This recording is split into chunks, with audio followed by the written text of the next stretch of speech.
oleme Shanghais, õhtuses öises Shanghai. See on siis see Wanshang Shanghai, õhtune Shanghai. Ja praegu ole just tiirutama ümber siis endise riisipõllu, kus siis meist minu taha jääb siis see ärirajoon. See kunagi veel 20 tagasi riisipõld ja siia kõrvale jääb siis see kolonialistlikus stiilis siis erinevad ajad, mis tulevad siia. Siin on ka Prantsusmaad tükike, Venemaad tükike, Saksamaad tükike, igat riiki on tükikene. Ja kui need kahte poolt võrrelda, siis on mõlemad omamoodi ilusad. Mulle meeldib see vanem arhitektuur rohkem, sest minu arust on see 5 elemendi harmoonias paremini. Aga samuti on ka uuel omad võlud ja igaüks leiab siin ise enda jaoks just selle ilusama. Kindlasti on igal majal oma lugu, mida meie ei tea.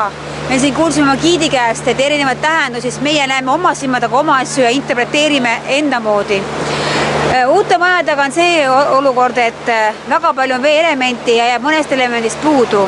Jääb tuleelemendist puudu, jääb ka mõnest muust puudu. Seega on vanad majad minu arust armsamad, nii et kui me vaatame veel kord sinna vanade majade poole, keerame pilgu, kus on majal on kroon peas lausa, kus on see päädib selle krooniga, kus on olemas pikad sambad, puuelementi, kus on voolavat vett, kus on kvaliteetset metalli kuplites, kus on, ma näen ka tule, siksakke, nii et kõik on olemas, nii et on täielikus harmoonias majad.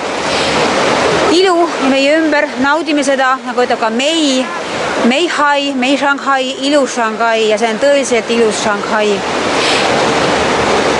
Aga me nautime edasi ja teile ka head nautimist. Siin korter Siret Seeder tuleb öelda lõppu.